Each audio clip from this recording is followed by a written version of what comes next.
edited yung picture ng nanalo sa loto. Nako. Yes, Your Honor. Edited. Bakit kailangan i-edit?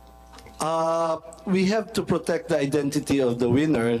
Meron po nagreklamo sa amin one time, we covered the face, yung damit naman po ay nakilala. So, nagreklamo siya, sana naman daw po, wag ipakita naman po yung damit. So, yan po ang reason niyan, and I agree, it's a very poor editing, pero the objective is to conceal the clothing na ma-identify sa kanya. So, ibig sabihin, so inamin nyo, inedit to, pinalitan yung clothing. Opo. Ito yan ha. Okay. Edited yung picture. Ha? Kasi nung nanalo nitong sa loto at nahuli. Alam naman natin ng mga netizens, nahuhuli kung edited eh. Edited daw. Okay? Ngayon, syempre kinu-question bakit edited. Ang sabi, to protect. Alam nyo, dito ako nagtataka. Ipapakita ko sa inyo. Merong sinabi, ang ganda ng take po dito ni Jason sa. Tingnan nyo po I agree with him eh. Sabi niya dito, anong nangyari sa patakarang itago ang pagkakilanlang ng jackpot winner? In the first place, hindi nila dapat kinukunan ng litrato o video ang jackpot winner. Kaya nga absolute secrecy ang nakalagay sa kanilang panununtunan sa nagwagi ng Lotto jackpot. Paano pa magiging secret kung kinunan ng litrato, mas lalo na ang video? May punto po si Jason sa. Yan, nahuling edited. Ang nakakapagtaka, alam nila na hindi dapat ilabas, bakit sila naglabas ng litrato? Nakukuha nyo po, hindi sila dapat naglalabas ng litrato. Again, I agree dun sa take ni Jason sa. Hindi naman nila kailangan maglabas. So ang ginawa nila, naglabas sila ng litrato pero edited. Ngayon pumutok yung balita. Kini-question. Ang pangit ng pagkaka-edit, huli. So ibig sabihin, may anomalya. Ngayon, ang tanong, bakit? Hindi naman sila obligado maglabas ng picture. Bakit sila naglabas ng picture? Yun ang titingnan natin. Bakit kinakailangan palitan ang clothing? Again, part po yan ng pag-conceal kasi na-identify po yung damit. For Correct. Tama naman. Dapat i-conceal nyo. Sana hindi nyo na nilabas. Yun na nakapagtaka, ba't nilabas? Example, kung at that day, yung mga kapitbahay po yun yung suot niya, ganyan. Or kung nakapag-selfie siya, meron yung pong nagreklamo sa amin, favorite clothes daw kasi, kaya nalaman siya. So, Your Honor, if there is something to apologize, it's the poor editing. But Sir, hindi lang po yung poor editing, hindi dapat naglalabas ng picture. Sabi dito ni Jesus, bawal sana sa media. Tama si Jesus Jasmine. Bawal sana ang media kung may magkiklaim, bawal ang video o magpicture. Dapat talaga. I think it has served its purpose of concealing the identity, Your Honor. So at least inamin nyo, ayan, marami kasi mga nagtatanong, nagsabi, purang pagka-edit. So sorry, we're not very good at editing the clothes. Pero yung tao hindi edited. Hindi po, totoo po. Yung tao hindi edited. Yung damit lang ang edited. Siguro pati yung buhok edited. Okay? Yung tao to. Tunay na tao po yan. Okay. So kaya sabi ko mamaya sa executive session, gusto ko malaman niya, identity nitong taon to, pati yung nanalo sa 690 million. Actually, Make sure lahat na po on record yan, kung isusumpinan niyo po, we can provide the names. No, sa executive session, pwede naman siguro yan. Am I right, Senator Coco? Can we do that? On executive session? Yes, Mr. Chairman, let's make it a strictly executive session. Yes. Even on the part of the Senate, limitado yung mag-a-attend at saka identified natin. And then, of course, kami, liability na namin yung kami pang source ng leakage. So. Like I said, Mr. Robles, kasi nga po, may clamor na malaman yung katotohanan. Kasi marami sa mga mananayan nagsasabi, yung nanalo ng 690 million, hindi raw yung legit na mananaya, kundi galing daw sa tropa niya. I'm sorry, I'm gonna repeat this again. Yung pong kumakalat na balita, galing daw sa tropa niyo nag-invest ng 30 million para makuha nga itong 690 million.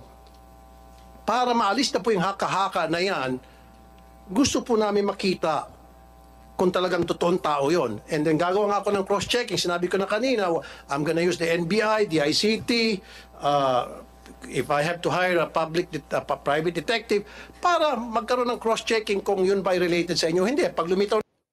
Yan po magkakaroon sila ng cross-checking. Ang sabi naman ni Robles, willing sila isabihin kung sino yung mga nanalo, isabpina lang sila. Para ibig sabihin, responsibilidad nilang protektahan yung nanalo. Hindi nila pwedeng sabihin dahil bawal yun. Isabpina sila, pag nasabpina, ilalabas nila yung identity nung nanalo. So walang problema hanggang doon. Willing silang ilabas. Ang nakakapagtaka nga, balikan natin ulit. Bakit nagkaganon? Una, hindi nga nila obligasyon maglabas.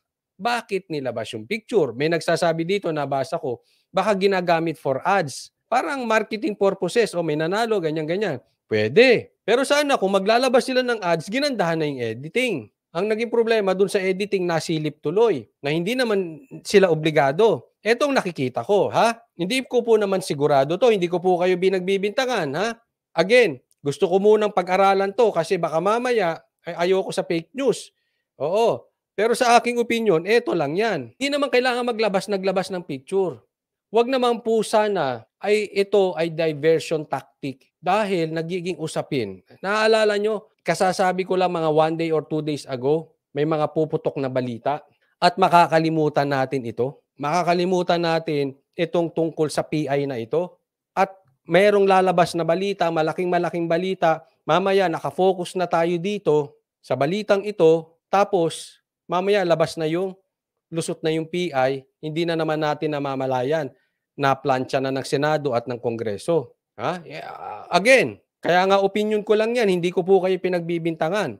Pero yan po ang sumayad sa isip ko. Kaya po, mga kababayan ko, whether totoo o hindi na may nanalo, for whatever reason, sa akin, ang may karapatang maghusga dyan ay ang husgado sana. Imbestigahan yan, kung may kailangan idemanda, para na rin maiwasan, wag na lang sa Senado kasi ang nangyayari, wala rin naman silang karapatan magkulong, wala rin naman silang karapatan magdesisyon. Puro in aid of legislation lang yan. Hindi ko po pinagbibintangan, baka mamaya magamit pa yan for grandstanding. Again, hindi ko pinagbibintangan si Pimentel at si Tulfo rito. But it's possible na magamit ito for grandstanding. Tapos wala namang mapaparusahan. So, imbestigahan na lang yan nung may karapatang mag-imbestiga at husgahan nung may karapatang manghusga at kung may kailangan ikulong. Ganun lang po kasimple. Pero wag tayo aalis doon sa ating issue. Anong issue natin? Yung PI. Hindi ko sinasabing wag pag-usapan ito, pero wag tayong lilihis. Baka ito yung pino-point out natin na panglihis sa issue.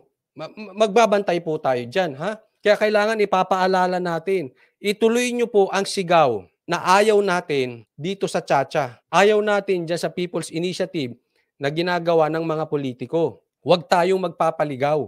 Okay? Kasi baka mamaya, ang issue dyan sa PI na yan, tinatry nila. Tingnan nyo mabuti ha, sinusubukan lang nila. Pag nag-alsa at nagreklamo ang taong bayan, hindi nila itutuloy yung Chacha. Pero kung walang masyadong reklamo patungkol dyan sa Chacha na yan, itutuloy nila. Sa Makatwid, posibleng testing lang yan.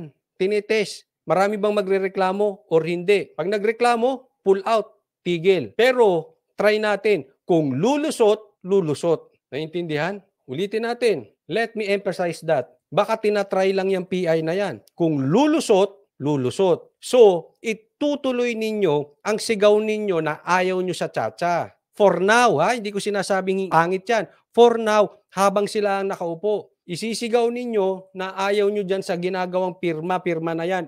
Ipatigil ninyo, patuloy nyo isigaw sa social media, itigil yung PI na yan. Hindi ko sinasabing wag imbestigahan to. Dapat nga, imbestigahan ito sa PCSO ng mga totoong investigador na pwedeng magkulong, pwedeng magsampa ng kaso. Ulitin ko, hindi ako nagbibintang, pero sana hindi ito magamit pang grandstanding. Tapos, katapos-tapusan, wala namang nasolusyonan, wala namang nahatulan, tuloy pa rin ang gawain. Anong nangyari? Para lang tayo nag-basketball for entertainment purposes. In-entertain lang natin ang mga mamamayan. Nag-grandstanding lang yung mga ibang senador, tapos ang mga Pilipino na entertain. Wag po natin gawing basketball ito. Kailangan may managot po dyan.